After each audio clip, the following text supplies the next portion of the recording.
साम्राज्य ध्वस्त। दुबई से दिल्ली तक 1700 करोड़ की संपत्ति कुर्क। कौन है सौरभ चंद्राकर? आइए जानते हैं। नमस्कार, मैं हूं मानसी तिवारी। स्वागत है आपका निशानेबाज पर।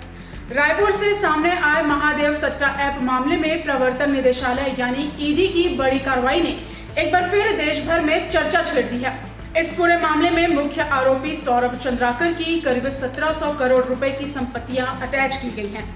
यह कार्रवाई मनी लॉन्ड्रिंग निवारण अधिनियम PMLA 2002 के तहत 25 मार्च को की गई, जिसे इस केस में अब तक की सबसे बड़ी कार्रवाइयों में से एक माना जा रहा है। 25 मार्च को PMLA एक्ट के तहत हुई इस बड़ी कार्रवाई ने सट्टा किंग सौरभ चंद्राकर की कमर तोड़ दी है।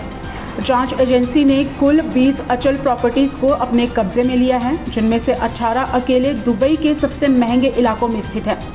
ताज्जुब की बात है कि सट्टे के इस पैसे से दुनिया की सबसे ऊंची इमारत बुर्ज खलीफा में एक लग्जरी अपार्टमेंट भी खरीदा गया था। इसके अलावा दिल्ली में भी करोड़ों का निवेश जब्त किया गया है। जांच में खुलासा हुआ है कि यह केवल एक ऐप नहीं बल्कि एक ग्लोबल सिंडिकेट था। टाइगर एक्सचेंज और लेजर 247 जैसे प्लेटफॉर्म्स के जरिए हजारों डमी बैंक खातों का इस्तेमाल हुआ।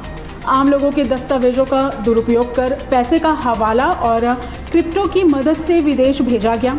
ईडी अब तक इस मामले में 175 से ज्यादा जगहों पर छापेमारी कर चुकी है और कुल 4336 करोड़ का फंड और एसेट सीज कर चुकी है।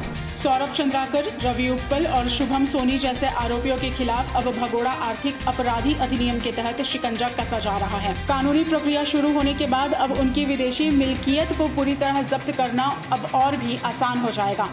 पूरे मामले ने एक बार फिर यह सवाल खड़ा कर दिया है कि डिजिटल प्लेटफॉर्म के जरिए चल रहे अवैध सट्टेबाजी नेटवर्क कितने संगठित और खतरनाक हो चुके हैं। साथ ही यह भी स्पष्ट हुआ है कि इस तरह के नेटवर्क को खत्म करने के लिए केवल स्थानीय स्तर पर ही नहीं बल्कि अंतर्राष्ट्रीय स्तर पर भी कड़ी कार्रवाई की जरूरत है। ईडी का कहना है कि जांच अभी जारी है और आने वाले समय में इस मामले में और भी बड़े खुलासे हो सकते हैं।